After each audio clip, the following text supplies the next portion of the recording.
The rookies have reported. They're all signed. The veterans are on their way. Camp is here. Welcome to the Locked On Vikings podcast.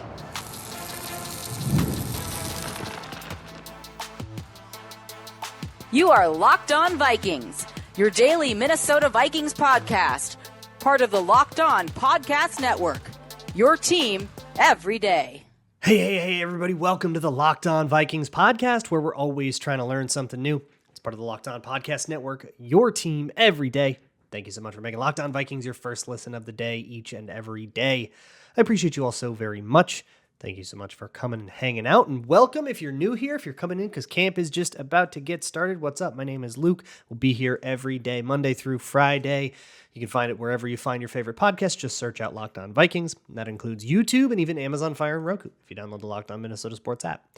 Today's episode is brought to you by LinkedIn Jobs. LinkedIn Jobs helps you find the qualified candidates you want to talk to faster. Post your job for free at linkedin.com/LockedOnNFL.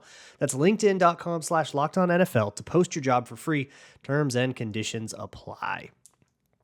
So there was some news on Sunday that certainly shook the world to its core that nobody saw coming at all. And it was that J.J. McCarthy and Dallas Turner signed their rookie contracts. So there were a couple of quick tidbits of Vikings news, and I want to go over those and just kind of preview it a little bit. And then we are continuing on with the Everyman series. It's going to go well into camp, and I'm okay with that. And we'll do Dallas Turner. We haven't done him yet. So we'll talk about his ventures, I guess is a good word for it. His endeavors, maybe. But first things first.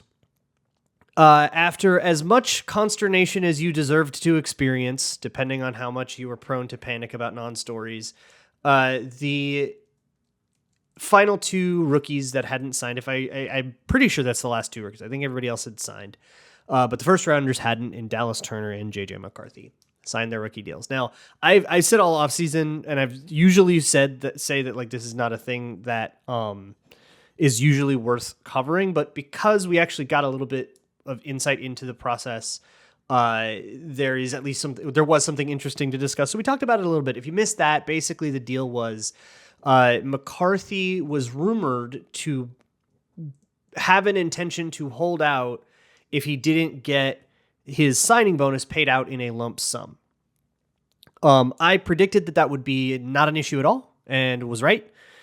Basically, I mean, you're always going to be right if you predict that the rookie contract will be a non-story. They always all get signed right away. There's always a few stragglers around the league.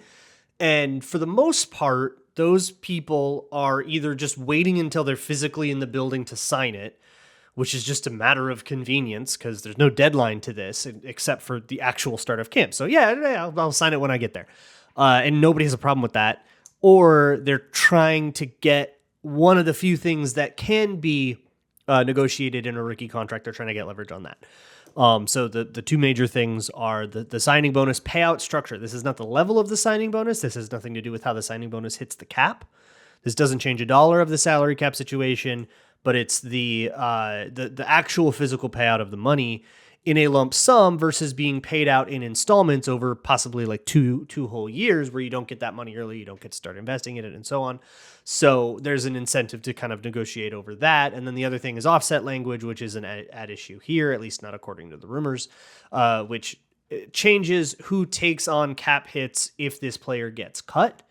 And of course you don't really, if you're a player, you don't want offset language applied to you because that means you're that much more expensive to sign. It's going to be harder to get a deal. Roquan Smith actually did hold out about this like 6 years ago now, but it's kind of the last one that I can remember that actually happened. I feel like there's one I'm always forgetting. Let me know in the comments on YouTube which one I'm forgetting, because I'm pretty sure there is one that like actually it's not Trey Lance. It's not like one of the quarterbacks because they all got done in time, but somebody I feel like genuinely held out. Anyways, the thing about the signing bonus payout is that it doesn't affect the cap. So it's all just about the liquidation of the funds. It's pretty small potatoes, and the idea of a player holding out is like super not worth that. So it was pretty easy to just say, oh, the Vikings will probably just cave to that immediately, and then that's fine. And everybody's okay with it. And it's, oh, what are you going to do? Set a precedent that you have to pay out the signing bonuses early all the time, or right away all the time? Yeah, who cares? Yeah, that's fine. Get the player on the field. So it was never an issue for me. Other people asked about Dallas Turner, who also hadn't signed his. I wonder if something similar was happening with him. However, it would be a little bit more unprecedented for him. I think it's Joel Corey wrote a whole article on this stuff that I talked about last time I talked about this. So you can find that conversation if you want to. The last time it was the title of the episode's like JJ McCarthy holdout or something. And what he went over like the history of this stuff and said like the recent uptick in quarterbacks in particular asking for that lump sum bonus payout. It is applied to top 10 quarterbacks and like top 3 picks, kind of the most valuable guys in the draft pretty exclusively. So I don't know if Dallas Turner is also getting that. I don't much care. It doesn't affect the Vikings situation at all. And it's not something you're going to think about. Like a week from now, you're never going to think about this again. Let's set a reminder, like 2 years from now, and ask yourself, have I thought about the rookie contract thing yet in the last 2 years? You haven't. You probably haven't. But Dallas Turner was delayed probably just because you're waiting for them to physically get there in the building. They all go travel the country. They go on vacations. They go back home and visit their families. They work out in Florida with, JJ McCarthy's been working out with Adam Thielen in Minnesota, I would assume in Minnesota. And so, they're all over the place, right? They're not showing up to sign on the dotted line when the deadline to do that isn't until after I'll be in the building. So why don't I just do it then? I don't know. That just makes sense to me, but for some reason, people keep pushing it and keep trying to make a thing out of it, and it's never a thing. So the rookies are here. They are going to start actually doing stuff at training camp. We're going to start seeing clips and stuff. So what I want to do real quick is give you a couple of good rules of thumb for training camp. If you're deciding I'm going to follow it a little closer now, I'm really excited about this rookie quarterback. I wasn't excited about Kirk. Now I'm back in. There's a lot of people like that. So if you're going to really try to follow training camp, the day-to-day minutia of training camp, which can be very fun and rewarding, I strongly recommend that you try a 53-man roster now. And I'll probably do one this week. But try a 53-man roster now before you know anything. That gives you something really fun. Send it to me. If you have it, tweet it at me at Luke Braun NFL. I would love to see your 53-man roster prediction. And then it gives you a chance to kind of think through what will the position battles be. I'll give you a hand if you want to go listen to the Friday episode, the last episode of Locked On Vikings. I'll give you a hand on what some of the position battles are and how I think the roster spots will be allocated. And then my second piece of advice is to make no changes to that 53-man roster prediction for 3 days. Let it bear out for 3 days. Make no changes for 3 days. Because what always happens, and I'm definitely guilty of this too, is someone comes out hot and is the star of the first day and then kind of gets this momentum and people are going, well, is he going to make the roster? Is Horace Richardson going to make the roster? And then they're kind of average for the rest of camp, and they actually kind of like go basically based on our expectations. But because they get off to a good first impression, it sticks in our mind. That's just like kind of a cognitive bias that we have that there's nothing we can really do about. So what you're looking for is not specific data. It's really fun to be like, who was the winner of the day? I love that, and I will be relaying as much of that to you as I can from a distance. But if you want to know who's making the team, who is taking whose job, you're looking for sustained results. You're looking for things that keep on happening. Brandon Powell last year, he had 1 good day, 2 good days. Very healthy to be skeptical about that. Maybe he's just hot today. Maybe it was just a big day. Let's see if he can keep it up. 3 good days, 4 good days, 5 good days, good preseason game. And then you're going, okay, this is real. This guy's really, not only is he going to make the team, he's probably going to get in from scrimmage and actually, be a contributing wide receiver.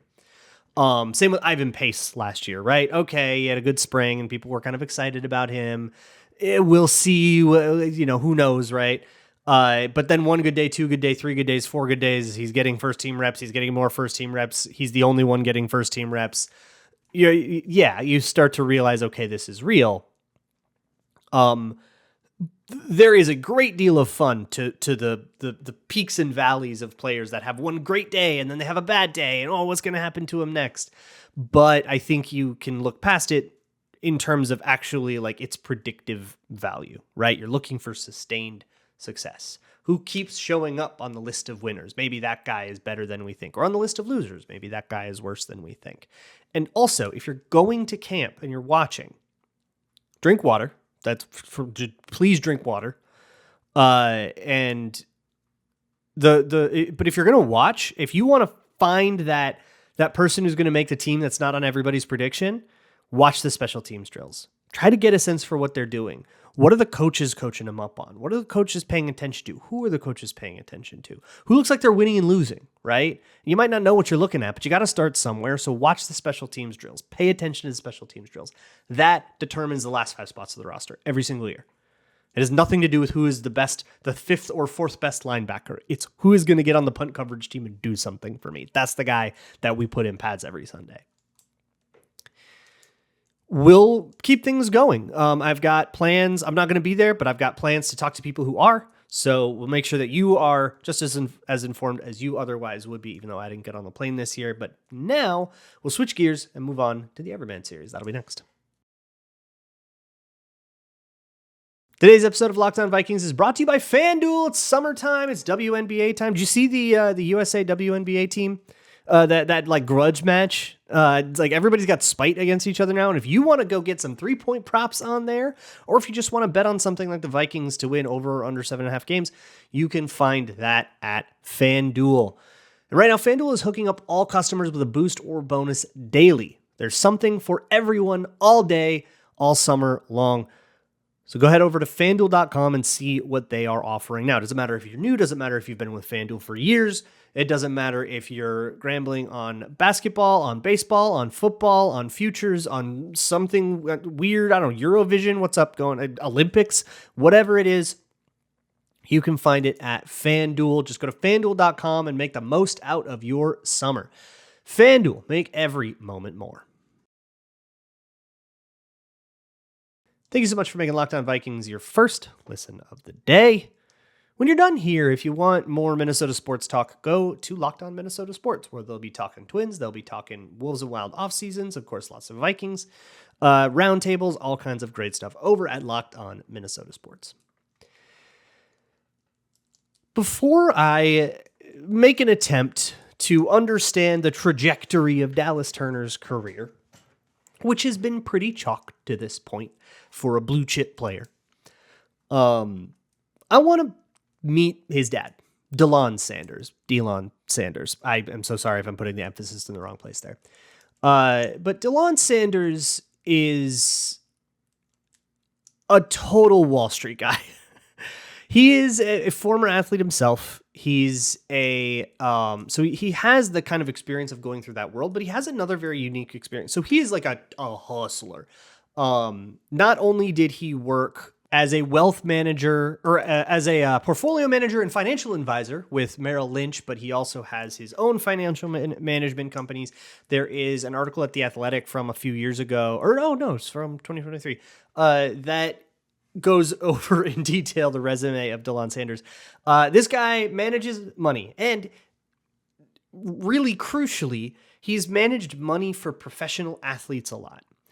So he's seen every side of the coin with professional athletes and their finances. You've probably heard the statistic that, over 70% of athletes end up bankrupt.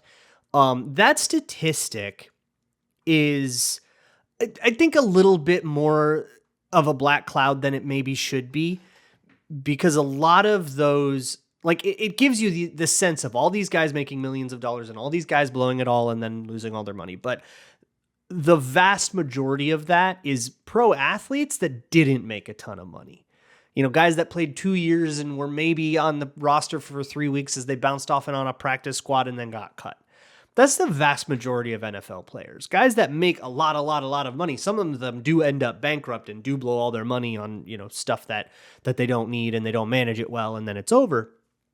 Or you'll have situations like Drew Brees, who basically got scammed out of all his money, and people who make bad investments. There's all kinds of stories, but the vast majority of professional athletes, don't make that much and then incur a bunch of costs in healthcare. And this is why the NFLPA is having its like a whole fight over healthcare and has been for decades with the NFL and all that. And DeLon Turner has seen all of it.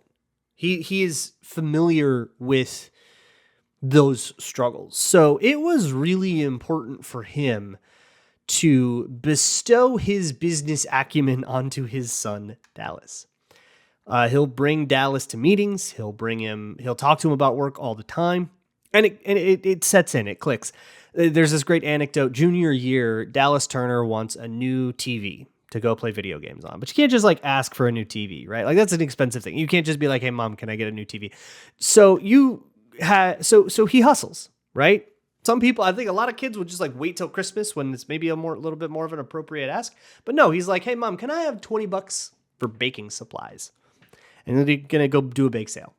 And then that $20 he manages to turn into hundreds of dollars, and he buys himself a new TV monitor.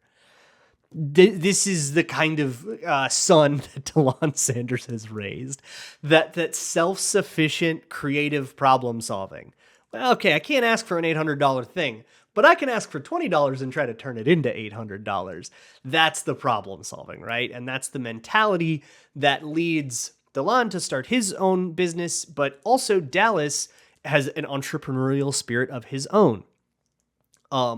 This is the other interesting thing. Dallas Turner joined Alabama in 2021. That was the first year that NIL was a legal thing. That endorsements were there and you know, money suddenly infused into the highest echelon of college players in a way it was not allowed to do before. And if money did change hands, it always had to be a small enough amount where you didn't get caught. So this changed a lot about the culture, but it also exposed Dallas Turner and all of his inherited wisdom about managing finances to a world where all of his friends were also getting a bunch of money, and he can help you with that. So he has an online bank. It's like just a purely online bank. I don't know if it's like a crypto thing. It kind of sounds like it is, but I don't know that for sure. And that's a business that he has, that he actually got Alabama's athletic department to sign on and work with him and like be a client of his, basically, it sounds like. I don't know if the client is the right word, but there's like some kind of like partial partnership there. And throughout college, Dallas Turner was hustling. But you got to keep in mind too that like even like go back to high school, bake sale. He's a 5-star recruit. In Broward County, Florida. He's the number 1 edge in the country for his recruiting class. This guy's getting phone calls from all the blue bloods. And one thing that teams will do in their recruiting is they'll send you like a mock-up of what you look like in our uniform. You get super, here you are in, you know, the Florida Gator blue, or here you are in the Michigan blue and yellow.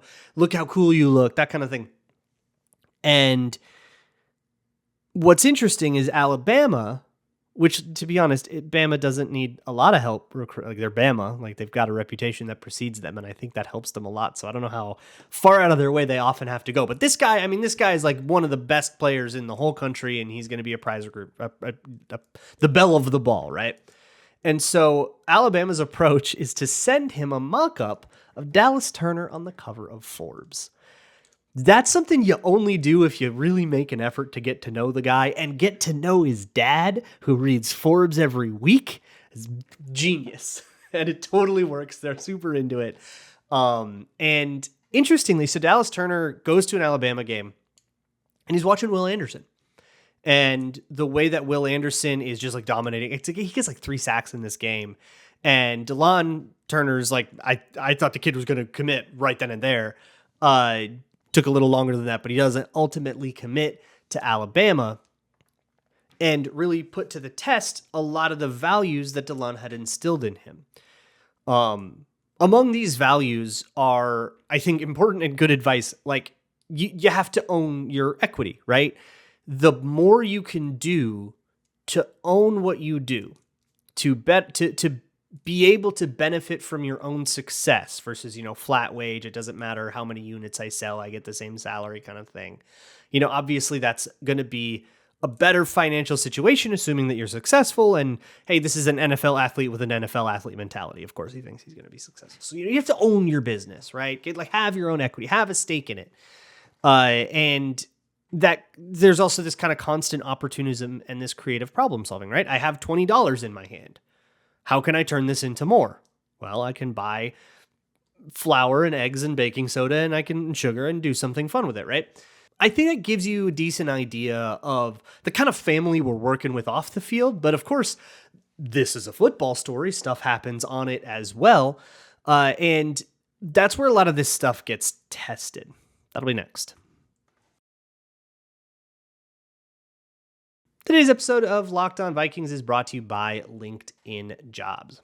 LinkedIn Jobs has the tools to help you find the right professionals for your team faster and for free. Look, hiring is a nightmare, especially if you aren't just 100% there only to do hiring, which you probably are not. That's not something that people do full time unless you're like a consultant specifically for that, which means you have a whole bunch of other crap you have to worry about. So let LinkedIn Jobs do a bunch of the legwork for you. They have a huge pool of people, and like 70% of LinkedIn users don't visit other leading job sites. These are a lot of people that use it as a social media and don't really go around to all the different sites. So if you're not on LinkedIn, you're missing out on a huge pool of potential talented people. 86% of small businesses get a qualified candidate within 24 hours.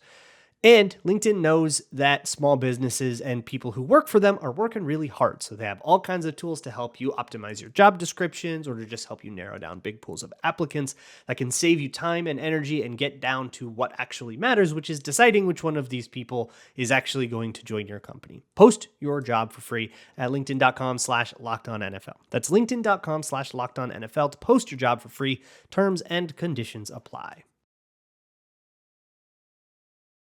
Honestly, it's kind of something everybody deals with, to at least in the college ranks, to show up at school after being the man, the guy, the highly touted, everyone's fighting over you, superstar, and then be relegated to the bench and have to deal with that. Not everybody. Some people come in and start as true freshmen. It happens. We've gone over a couple stories like that here. But the normal thing is that you show up and you're a freshman and there's a senior who is starting and you got to wait your turn. This is unacceptable to Dallas Turner. This is extraordinarily frustrating. And I think you get to know a lot about a kid by looking at the way that they handle that.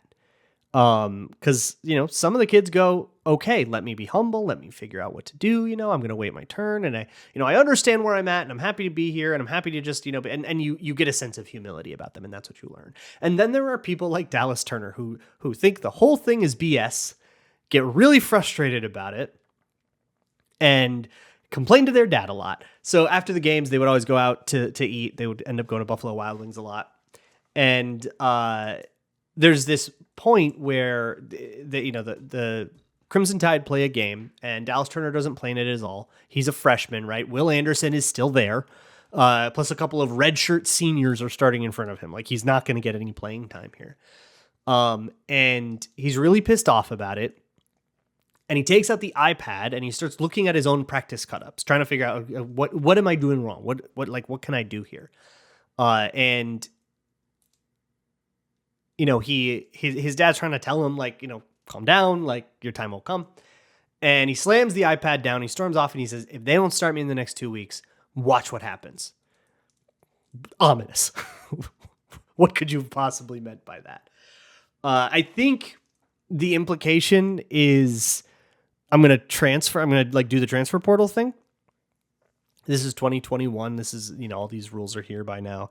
And it's kind of funny because this series now is going to more and more follow people where the transfer portal is always an option for them. And the decision to not enter the transfer portal is as much of a decision as it is to enter it. Whereas before it was like this kind of rare thing you had to go do.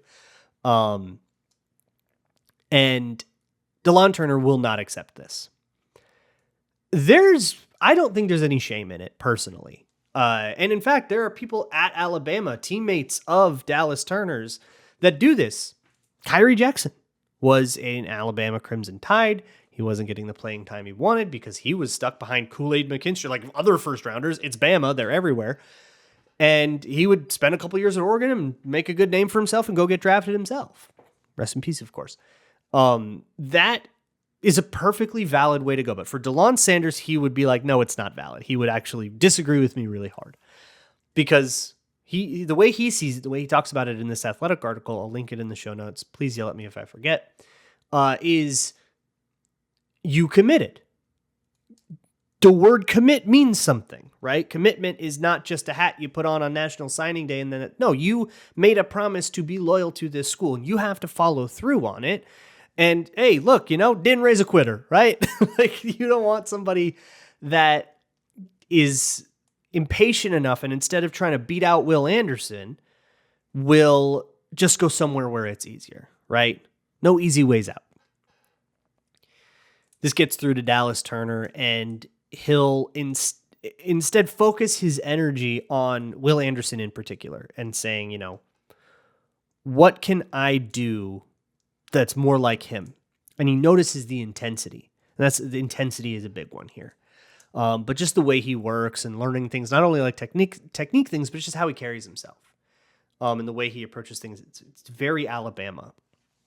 Alabama is not for everybody. There are plenty of people who show up as lights out, uber talented recruits, and then Alabama kicks them in the teeth.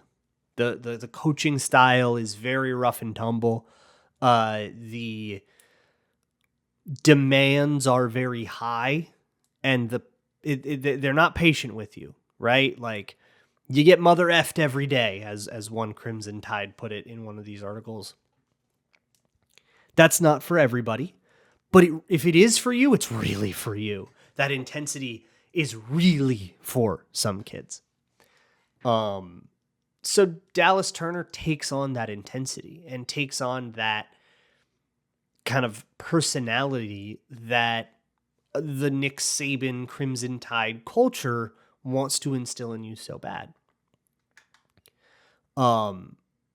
He made it a part of himself, the Alabama way. And so when he is showing up in Minnesota, it's funny, Alec Lewis also wrote an article at The Athletic, which I have sourced a lot from that one as well. So I'll link that in the show notes as well. And he said that like, it's hard to get something that doesn't sound like coach speak out of somebody. People are like, oh, he's such a freak. Like he's a freaky athlete and stuff. And it's like, it's hard to get something that's not a cliche. Maybe the best quote comes from the summer before his final year at Bama, where somebody asked him what he expects from the defense, and he said, joyless murder ball. I love that. Joyless murder ball. I like the idea. This is a Christian Darrisaw mentality, or at least something Christian Darrisaw has. I don't know if this is actually his mentality or if it's just a talent that he has. But playing against Christian Darrisaw looks like the least fun football has ever been. That's what you need in the trenches, right? You want to be a nightmare. You want to be somebody that when you have to line up against this guy again, you're like, oh my God, can this just be over with? You don't want to be fun to go against, right? And that was just something that I noticed when it stuck in my head about Darrisaw when I was scouting him after the Vikings drafted him, when I was like watching his Virginia tape, going like late in games, the people that went up against him all day just looked like body language, like miserable. And I think you get a similar thing with Dallas Turner. And, of course, he's earned the respect of Christian Darrisaw through some things at OTAs, and we'll see exactly what he has to do. He'll be one of the big storylines in camp, I think, if he keeps up what he did at OTAs and being really impressive. Whenever anybody's asked about him, they're like, whew, yeah, oh, that guy's for real, right? Like, they're all really excited about him. But we haven't gotten to see a lot of it yet. But now, if you live near Eagan and you got a little bit of time on a summer day, you can. You can go watch with your own two eyes and see what they're looking at. And I strongly encourage that you do. It's like a $10 ticket and maybe $10 for parking. And you know, there's a lot of stuff for your kids to do there as well. So if you got little ones, there's a lot of fun things you can do to go run them all around and burn off all their energy. We will be watching camp closely. Can't wait to see what happens. Whatever it is, good or bad, we'll be here to cover it. I'll see y'all tomorrow. And as always, Skol.